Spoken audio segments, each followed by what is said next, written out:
Hey, how's it going, guys? Welcome to my very, very brief impressions on the Resident Evil Resistance Open Beta. I should mention that I wanted to play more of this. Unfortunately, the queue times are horrendous right now. Sometimes I'm waiting 18 minutes and I will not get a single match. It is absolutely insane. So anyway, for a multiplayer component, for a primarily single-player experience, it is decent. I think the biggest problem is the lack of progression. At least that's what it seems like from what I've played so far. You have several survivors you can choose from, and they have their own special abilities that they can unlock over time. So an example of this is a character named Valerie. She can heal and also detect items in the area, but if she levels up, she can get a new set of abilities that you can choose from, and that's just her whole kit right there.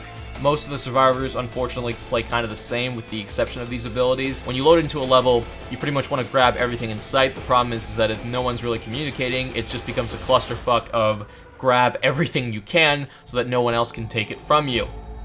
And it is a 4v1, an asymmetrical multiplayer game, so you'll be fighting against a mastermind who spawns in zombies to attack you using cameras that are throughout the level. And the levels are sectioned off, so you have a few minutes to complete a level and move on to the next part, and then eventually get to the final level, and your time is kept throughout these levels. So if you do objectives on time, if you survive with 4 people through each area, you'll get more time bonuses, and the survivors are going to need that because you need a lot of time to do some of these objectives when the mastermind is hammering you with zombies, which is a bit of a problem people are facing, because the game is, random queues.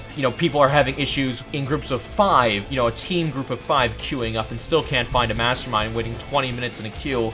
Well, it becomes a problem that the mastermind can just load in and pretty much have an advantage over, your average group of randos. It's a little frustrating. The game is reminiscent of something like Zombie U with the asymmetrical gameplay. It's very, very similar. In fact, you, again, have like this overhead view or this specific POV view in this case where you can spawn zombies and they just attack survivors. Now, it's not like Left 4 Dead 2 where you can just, where you have to spawn in areas that the survivors can't see, and you have to spawn outside of safe rooms. You can pretty much just spawn these things anywhere. After a while, the mastermind can summon a Mr. X and just face roll survivors. It can be very frustrating, especially when we've all gotten to the end of the level and we just need one more person. We're waiting on one more person, and then Mr. X just slaughters everyone in the room. It's very frustrating because it's a fight or flight situation. You can't kill Mr. X, so you gotta run away, but not everyone's gonna do that, and then people are gonna be on the ground, and then the mastermind's gonna put more zombies in the area that are gonna be enough to deal with you. It's a little frustrating. But it is fun. Now, if you've had a problem with Resident Evil 2 in terms of gameplay and control, it's going to be about the same here. They have not done anything to improve the UI. Now, in a single-player game where you can pause and look at your inventory, it's fine.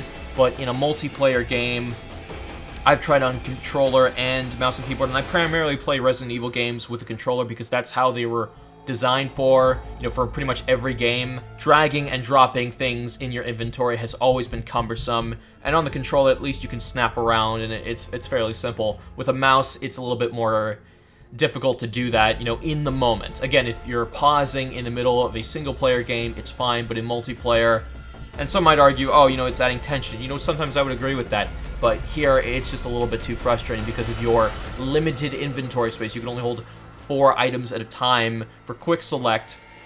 Everything else is thrown in the inventory, which again is frustrating. Now, if you were just cycling through, a big amount of, items and weapons like on the fly, so like, if it was just happened to be mouse and keyboard exclusive, so you would be using 1, 2, 3, 4, 5, 6, 7, 8 for everything you have, and then maybe, when you have a brief reprieve, you can switch stuff around for convenience. But because it's designed for a controller, you only have 4 quick select slots, and 2 of them are going to be weapons, 1 of them is going to be healing, and 1 of them is going to be like a grenade, right? That's how it's going to work. Thankfully, ammo is shared with all the guns, so you only need to carry 1 ammo type with you, at least in the multiplayer. The problems are just there, the queue times, the annoying habit of the mastermind just absolutely face-rolling because you have stupid teammates.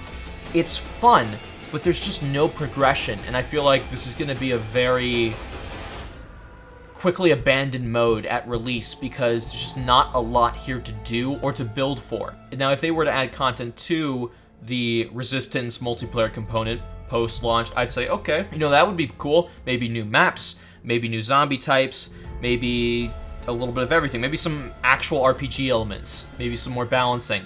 But I feel like this might be a quick cash grab of a game, though, because when you think about it, Resident Evil 3 has just not been doing very well in the review department because of how shallow it seemingly is. Like, it just had less development time than 2, and everyone's saying, like, oh, no. They were being developed at the same time, Resident Evil 2, the remake, and 3, the remake. I just feel like this is just a buffer. I feel like this might be just a quick cash grab, a asset flip for the base game, and this Resistance mode is just tacked on.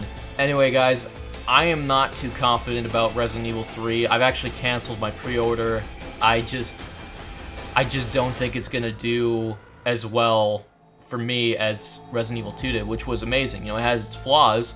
It was cut down on content, but 3 really is looking, at least critically, like they've really cut down on the content and the replay value and just the gameplay in general. It just seems more like cinematics than an actual gameplay. Anyway, guys, thank you so much for watching. I'll see you next time. I'm out.